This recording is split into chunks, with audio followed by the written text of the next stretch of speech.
Well, good morning. Welcome to Faro, and it's a beautiful day. It's like early July, and it's 25 degrees and it's 8 o'clock. So it's hot. I've just been out taking some drone footage, and I'm just going to walk through a bit of Faro now and do a few time lapses and check it out before we've got a whole day of interviews lined up to try and understand what's happening in Faro. Is it growing? Is it dying? What the hell's going on here? Because there's so much happening. It's the capital of the Algarve. It's this like marginally the second biggest urban area. So Portimao and Faro are sort of almost equal with 50,000 people in the urban areas. And let's go find out what's going on. Oops.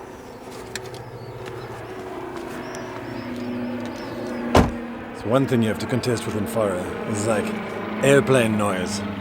Airplanes all over the place. Well, that's a perfect segue to talk about the location of Faro and the access. Faro Airport was constructed during the 60s and inaugurated in 1965, and it's currently known officially as Gago Coutinho Airport. And it actually caters to almost 10 million passengers. I think there were 9 million passengers in 2019, just before COVID. And that's double almost from 5 million in 2010. So it's growing fast, almost double. And Admiral Gago Coutinho was actually a naval officer and an aviation pioneer. And he flew across the South Atlantic Ocean in an aircraft in 1922 using a seaplane variant of the British reconnaissance biplane Fairey 3, a copy of which is actually situated in Salbras del Portel as a sculpture.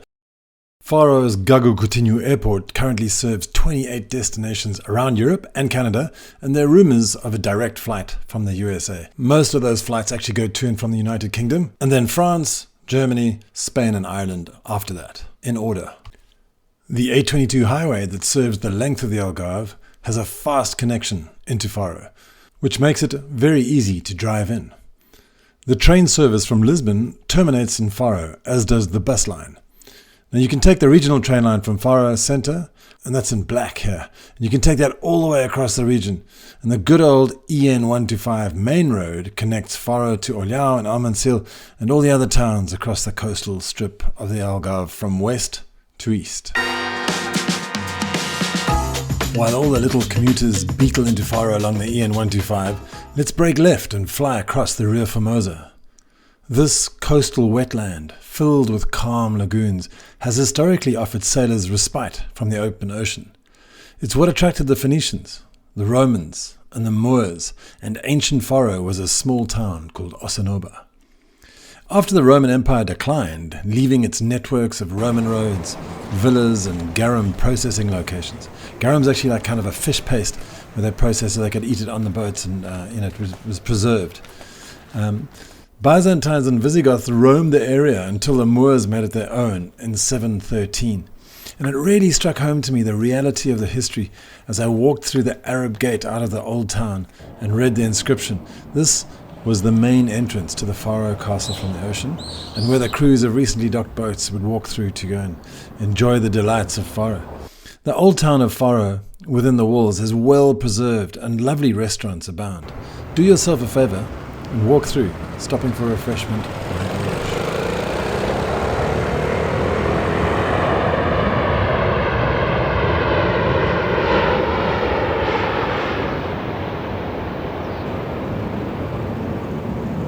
What I really noticed throughout this day of filming was there was moments of absolute calm and peace, and then there was loud noise and dirt and grime, and then there was calm and peace and beautiful areas. So it's a city of contrasts.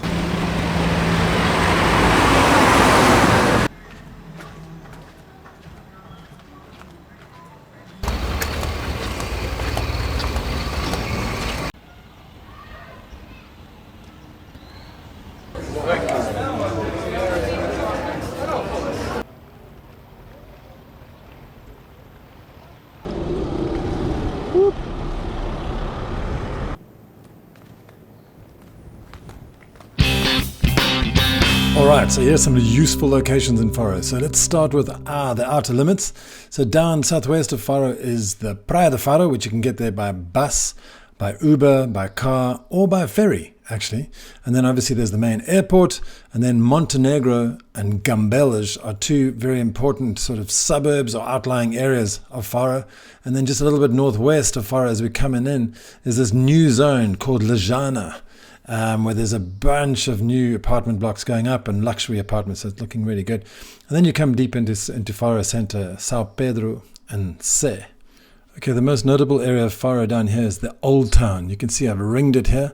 It's a clearly demarcated castle area with strong walls, and it's really well preserved within this with some great restaurants, and it's lovely to walk around in the cobble streets and understand the history of Faro.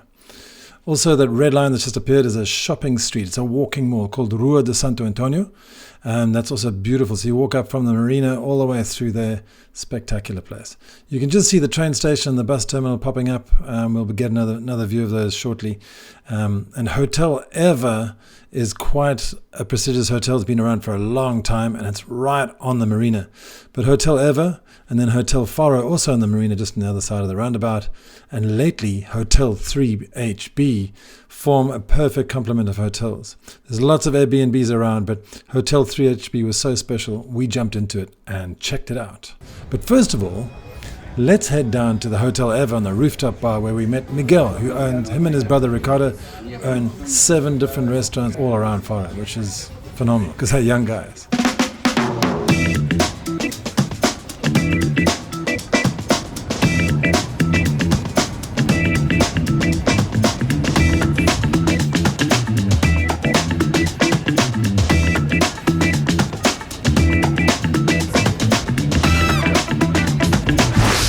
I'm Miguel, it's my brother Ricardo. Hey.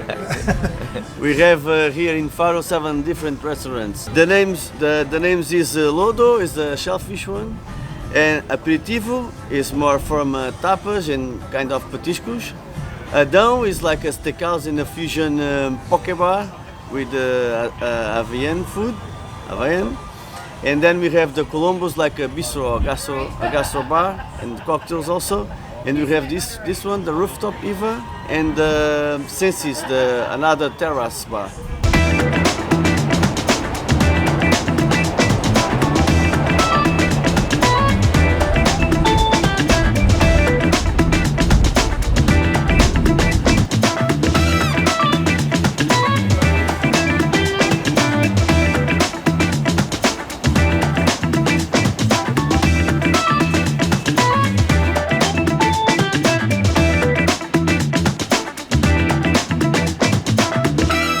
So Miguel, I just want to ask you, how do you think, because obviously you live in Faro, how do you think Faro has changed over the last 10 years?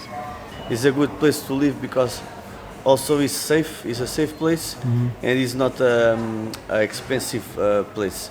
And it's typical. We keep people are friendly, and people can show you the things because people's born here, it's from here. And is it easy to do business here? In Portugal, it's not and everything not easy. Yeah. But here we have the service, so it's more easy to find people to check and to help you to the service. Because normally people would come on holiday for the tourism part, and then they'd go off to Vilamora or to Lagos or whatever. Now it feels like a lot of people are stopping in Faro for a couple of nights as well.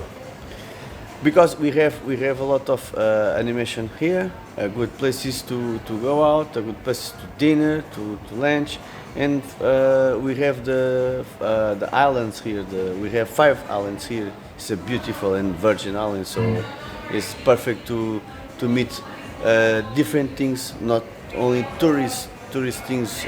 This is like the true thing, the true experience. Awesome, well best of luck and thank you so much. It's really great to meet you. Thank you, Nick. Bye. This is Tetaki. It's like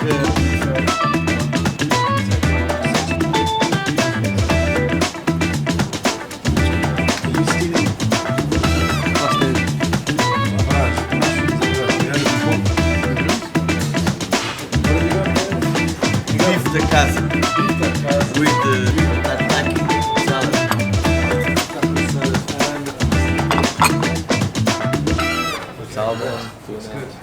So this is the Eva Steakhouse, but it's actually going to be renamed Adão. But it's quite a cool spot. You got to like meat to come here, huh? I like meat. Hope you do too.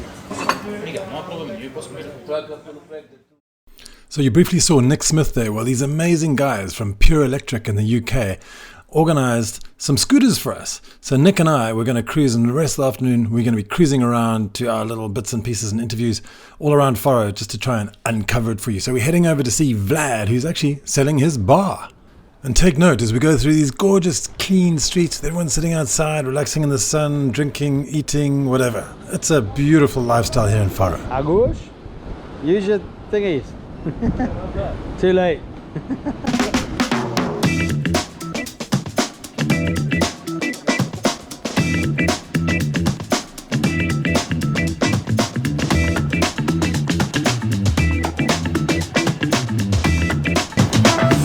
So we're in this square now, this really big, massive square here in the middle of Faro.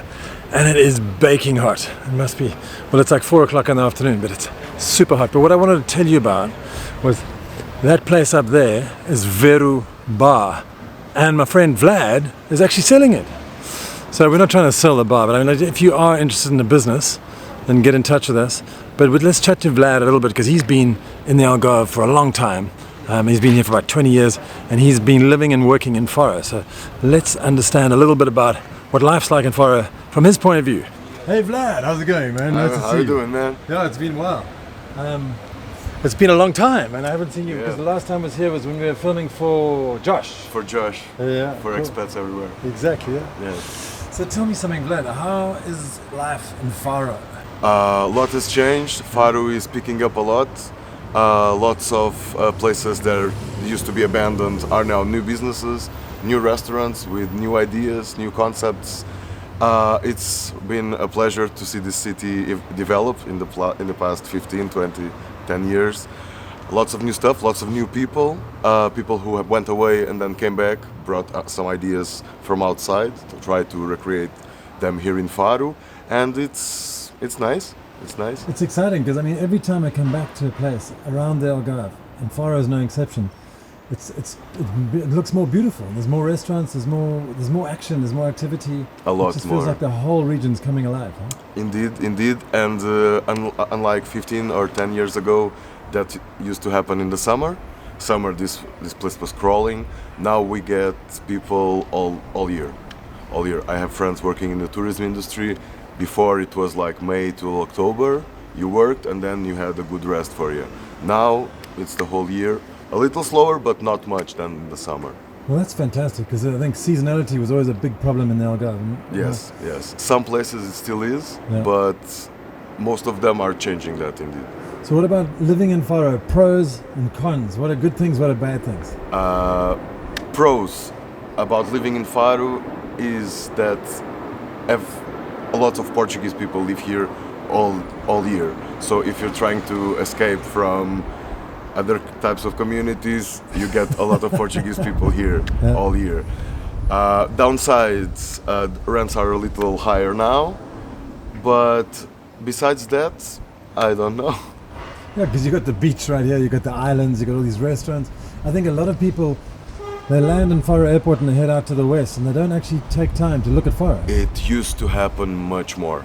And now, from 5 years back till now, what happens is people really give Faro a shot for 2-3 days, and then they move. And then when they come back next year, they stay in Faro for even longer, because it's a beautiful city, it's a walkable city, everything is close, so it's a fantastic place.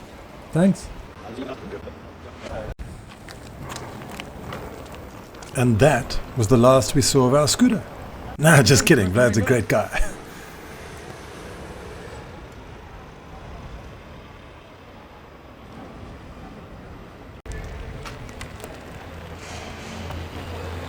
All right. Not too bad, eh? What do you think? Being centered, yeah. It's very different, eh? Yeah. It's got indicators. Okay. It's got like a stabilizer in the front here, to like to help you, stay upright. Yeah. To the point that the guy that was who owns it was showing me a video of him, no hands. I was like, yeah, no.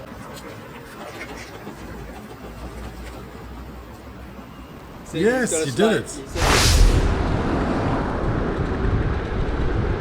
So we just managed to find a little spot here. Nick's sitting down. Nick needs a bit of refreshment because he's a busy, thirsty man. And the next mission on our agenda was this building up here, which is called the Modernist. Hello, my name is Chris. I'm originally from Paris, France. And some years ago, in 2018, with my wife Angie and with my kids, we decided to move to Portugal, to Faro, in order to set up a new business. We had originally a business into hospitality sector in France, in Paris, that was doing pretty well. Wanted to diversify, and that's why we choose Faro as the diversification place for us. All right, we're in. And this is a modernist building, modernist architecture. Originally, we went here just for 6 months to launch the project. But I have to confess that Faro is such a nice city, the Algarve is such a wonderful region that we decided to stay here for good. So that's why we've been doing a lot of things since we moved to Faro. So first we did that original project we wanted, which is called the Modernist. The Modernist is a hospitality unit based in Faro Center. It is about architecture, so it's a building from 1970s that we have renovated, respecting the DNA of the place with special architects and designers. And today we offer an architecture experience for travelers coming from Northern Europe or across the ocean who decide to come to Faro as an alternative destination, and people who are willing to put some culture, some design and some art into their travel. So after that we wrote a book about architecture in Faro called The Architecture Walking Tour. That worked pretty well as well. And since 2022 we set up an event called the Modernist Weekend, where we gather passionate about architecture, design and art from all across Europe and overseas here in Faro, in order to celebrate modernism, in order to celebrate art and to build a community, and of course also to put Faro into the map of those who are seeking culture for their holidays. So Faro has been very positive, very powerful, very benefic to us, bring a lot of happiness, a lot of fulfillment, and lots of projects to do. So I hope this video will inspire you guys to set up in Faro, the Algarve. Bye bye. Ah, that's amazing. So next stop is just over there, the 3HB hotels. So let's go for it. This place is fantastic. That's for when you want to cool down on a hot summer's afternoon if you're doing some sunbathing up here. All right, let's head off. This is amazing, man. What's that? It really is incredible. It's amazing to see so many spots, like secret little spots in Faro that you don't even know about.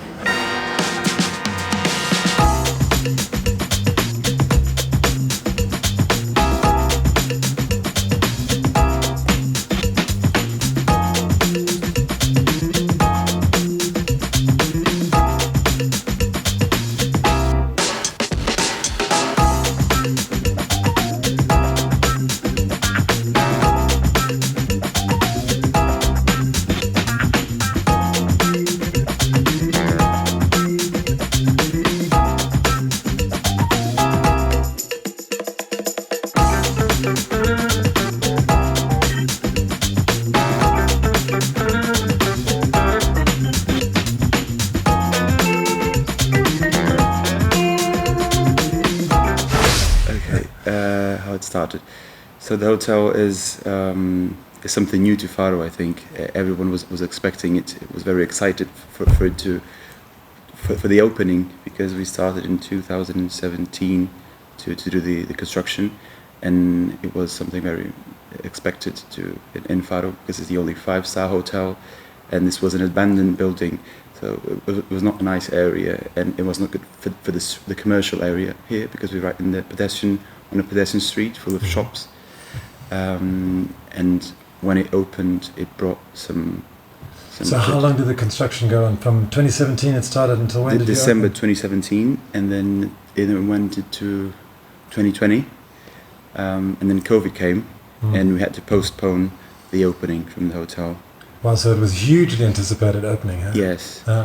It was supposed to be opening, I think it was September 2020. 2020, yes. And then we opened in June 2021. Yeah. And so what sets this hotel apart from all the rest in Faro? Decoration, yeah. Oh. And the products all used in the way, well, the rooftop, of course, because it's central. I know it hasn't got like it doesn't face the marina or the nature reserve, but it's very quiet. So we're not close to any road. So it's quiet all over the hotel, and you can have that view on the rooftop and enjoy the sunset by the infinity pool and yeah.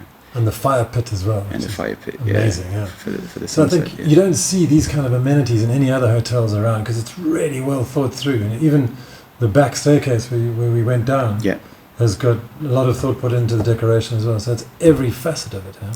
You can see the details in everything. Everything was very well thought. And also local arts and crafts are exhibited, which is great. So it gives them a big feeling of grounding, isn't it? Yeah, so it's a mix of modern and traditional. So yeah. So have you lived in Faro a long time? I was born and raised. Ah, and that's a long time. I was born in Lisbon, but I've been here since I was 9. Okay, right. So you both I'm know 40 Faro. now, so. So how has Faro changed for you in the last 10 years or so? Oh, I think it changed a lot. You can see it, a major difference in between the offer that we had a couple of years ago. There was not a lot of offer for restaurants, for instance. There's a lot of services. We're close to a lot of areas that attract people as well regarding going to the islands, and so it grew a lot. So I can see a major difference. I lived abroad as well for almost 6 years. So every year that I was coming on holidays, I could see the difference, the atmosphere, the vibe, the things were changing, more tourism. So Faro became more touristic than it was years ago. So it changed a lot. Because I think in the past people used to land in Faro Airport and then head west and go there. It wasn't the obvious destination. Everyone just landing here and go Vila Moura, Lagos, Portimão. Now people stay here. And we're quite central. Discovering the Faro as well. Would you say like Faro is much more authentically Portuguese than the rest of the towns in the Algarve? It's more authentic than Portimão or Albufeira, for example. It's much more authentic, I think. Yeah, for sure. Because you have the whole year. And you can see the locals everywhere, so you're sort of in the middle of everything. And But I think it's a really good point that you just made, is the seasonality is not as much here, it's all year round, huh? Yes. It's all year round. So Faro doesn't close in winter. No, so it's like a ghost town during the winter. You still have everyone working, residents, locals, students, because we have the university as well. And so has a vibe. It has nice all year round, yes. Awesome. Well, thank you so much for showing us around your hotel. I really appreciate it. Thank Very you. welcome, thank you. Wow, we left that hotel enthused and dying. I was really dying to take my wife back there because they do a brunch or a breakfast which is open to all non-residents. So you can just go in there. It's €20 a person and you can have one of their 5-star breakfasts, or you can eat in the Habitu restaurant right upstairs, which is with stunning views all over Faro. So definitely a location to look forward to. And if you're not staying there, you can go and eat there. So Nick and I sat and mulled over this and with a drink at Columbus Bar, which is owned by Miguel and Ricardo. When you're sitting down having a drink and looking around and you observe what's going on, you can see young people all over, chatting, people coming out of the offices, people in suits walking. It's like a real live, walking, talking, vibey city. I know it's a small city, but it's probably one of the most interesting places in the Algarve right now. When you look at it from living, not from just tourism, which we're used to throughout the region.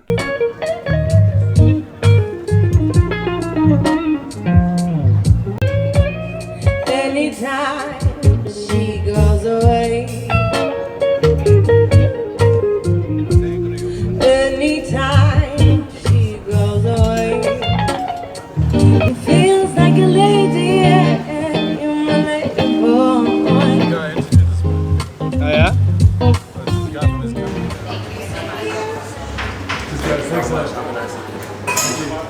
We kept a long day off at Seu South American restaurant, which was very, very cool. So Nick, what did you think of the... Thank you for getting my wheels, by the way. My pleasure. What did you think of Seu? Very The tasty. restaurant? Very tasty. Huh? You've missed the blinkers, bro. What? This is the chef. How's it going, bro? Yes, Nice to meet you. Is your name Sky? My name's Sky, yes. And you run Cyril? We run And you're Cyril. Dutch? I'm Dutch, yes. Well, thanks, Sky, for a wonderful meal. It was great to meet you.